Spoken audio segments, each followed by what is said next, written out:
मई 1963 जिला करनाल का बूढ़नपुर गांव, बूढ़नपुर आवाद। बड़ी रोचक घटना है इस यज्ञ की।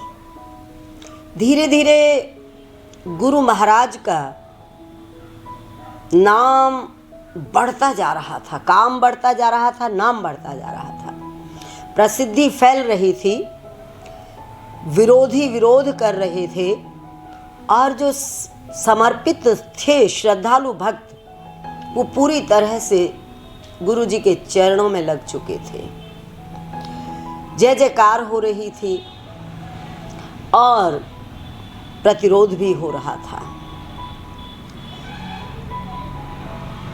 संत रत्नी देवी जी की जो जन्मभूमि थी उसमें जनवरी में भंडारा हुआ, यज्ञ हुआ। उसमें गुरु जी का कुछ विरोध हुआ और संत रत्नी देवी जी के परिवार ने रत्नी देवी जी को सालवन गांव में भेज दिया अपने मामा के यहाँ, क्योंकि वो बहुत ज़्यादा भक्ति में तल्लीन हो चुकी थी, एक तरह से मीरा बन गई थी। घर वाले घबराए हुए थे, डरे हुए थे, वो दूरी बनाने का प्रयास कर रहे थे। वो पूरा बंधन में उनको कर लिया था, उनको भक्ति नहीं करने दी जाती थी, उनको बाहर नहीं जाने दिया जाता था, गुरु जी से मिलने नहीं दिया जाता था और वो मौके तलाशती थी मिलने की। अब पधाना में तो उनको मिलने नहीं दिया गया, लेकिन मई 1963 में बूढ़नपुर का जो यज्ञ था उधर वो खुश थे घर वाले कि रत्नी को हमने रोक दिया है, लेकिन रत्नी देवी अंदर ही अंदर और ज़्यादा लगन में जा चुकी थी और ज़्यादा गुरु जी के प्रति प्रेम उसके मन में बढ़ चुका था। दृढ़ता बढ़ती जा रही थी, मन में तड़प बढ़ रही थी, मिलने की एक ललक बढ़ रही थी, दर्शन की लालसा बढ़ती जा रही थी और उस लालसा ने रास्ता खोजा, उस तड़प ने एक रास्ता खोजा। बूढ़नपुर आवाद के यज्ञ का जब प्रचार हुआ तो रत्नी देवी जी के कानों तक भी पहुंचा। उन दिनों वो पधाना में ही थी, तो पधाना में जो भक्त लोग थे वो आ ही रहे थे भंडारे में।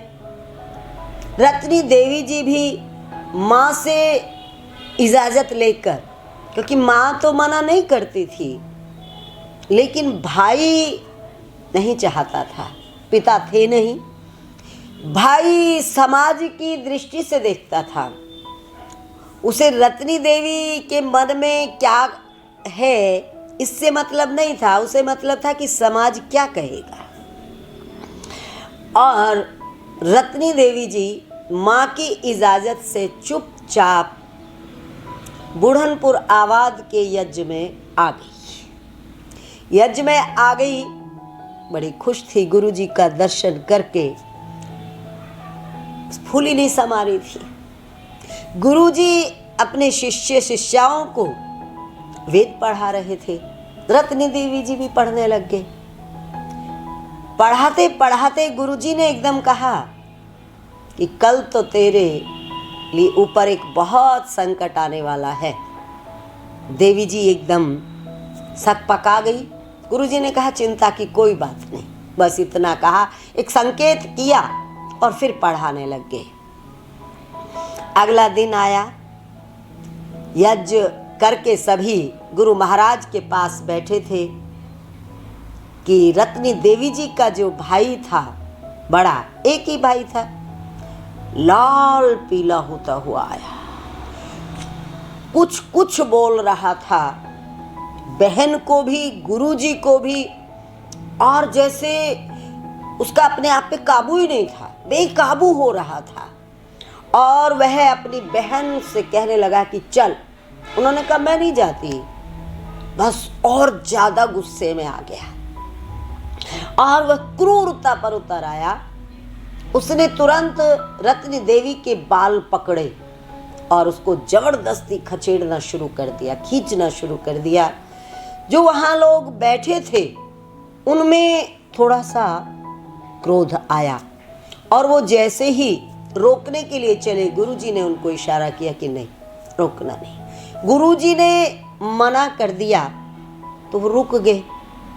और गुरुजी ने उसके भाई को कहा कि तेरी बहन है, चाहे तू इसे मार चाहे काट ले जा, हमें कुछ नहीं लेना देना इस बात से। लोग ये बात सुन रहे थे गुरुजी की, उनको महसूस हो रहा था कि गुरुजी ऐसा कैसे कह सकते हैं, वो गुरुजी से ही तो प्रेम करती है और गुरुजी कह रहे हैं कि हमें कोई लेना देना नहीं है।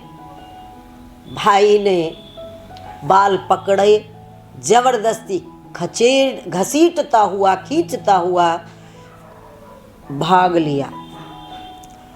गेहूं कटे हुए थे, गेहूं के जो इतने बड़े बड़े फाने होते हैं उनके बीच से रत्नी देवी जी को खींचता ले गया। कपड़े भी फटे, खून भी निकला, लेकिन किसी को गुरुजी ने रोकने नहीं दिया। लोगों ने फिर बाद में पूछा कि गुरुजी ये क्या है। गुरुजी ने कहा उसकी बहन है और वह अपनी बहन के टुकड़े भी करेगा तो भी हमारा कोई हक नहीं है कि हम उसको रोकें। अब ये तो शब्द हैं गुरुजी के, लेकिन अंदर से गुरुजी की जो शक्ति थी वो अपना काम कर रही थी।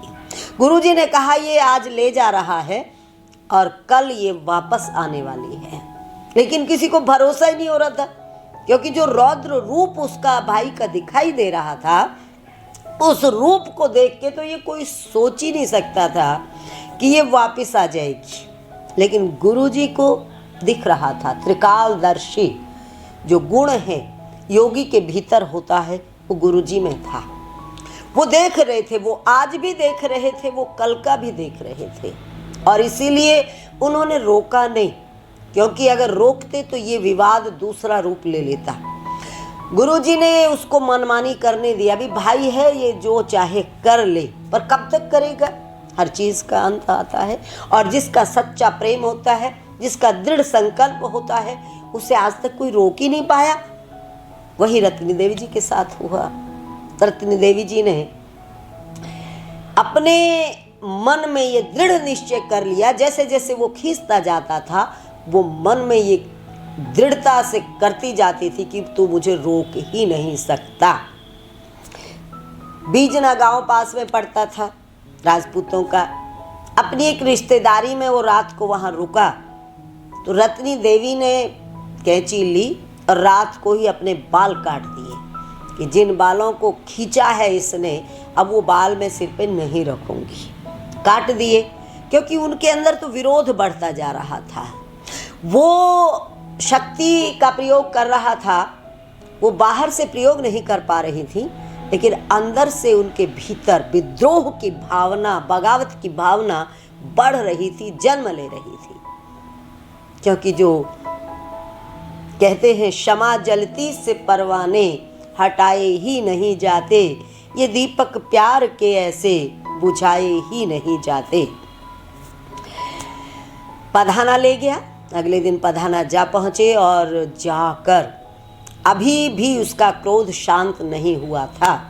उसने तलवार उठा ली और बंद कमरे में तलवार लेकर उसे मारने का मन बना लिया। जैसे ही उसने तलवार उठाई वैसे ही उसे गुरुजी दिखाई देने लगे।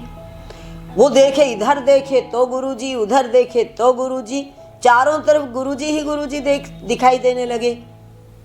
ये दृश्य ऐसा था कि शायद वही बता पाता कि उसको उस समय कैसी अनुभूति हो रही थी। एक भय उसके मन में आ गया, वो डर गया और डर के मारे उसने तलवार फेंक दी और बहन के पैर पकड़ के बोला, मुझे माफ़ कर दो, मैं नहीं समझ रहा था कि वाकई तुम क्या हो और तुम एक देवी हो। ऐसा कह के उसने माफ़ी मांगी और वो घर से बाहर ग्वाड़ में चला गया। बस रास्ते खुल गए, बंधन मुक्त हो गए। अगले दिन देवी जी फिर से बुढ़नपुर आ पहुंची। लोग प्रतीक्षा कर रहे थे। लोग गुरुजी की बात पे भरोसा तो करते थे, पर इतना भी भरोसा नहीं होता था कि दिखाई कुछ और दे रहा है और गुरुजी कुछ और कह रहे हैं। लेकिन ये बात तो सच हो गई। रत्नी देवी जी आ चुके थे। रत्नी देवी जी का उन दिनों विवाह भी हो चुका था, जबरदस्ती विवाह कर दिया गया था। फिर देवी जी को गुरुजी ने कहा कि बेटे, इस परिवार के बंधन से तो तू अब मुक्त हो चुकी है, ये तेरी आखिरी परीक्षा थी। अब तेरा अगला परिवार जो है तू वहाँ से भी मुक्त हो। और रत्नी देवी जी गुरुजी का आशीर्वाद लेके वहाँ से भी मुक्त होकर अंततः गुरु चरणों में आ गई और गुरु दरबार का उन्होंने प्रचार प्रसार भी शुरू किया और गुरु जी के चरणों में भी सेवा में रत रहने लगी। ओम तत्सत।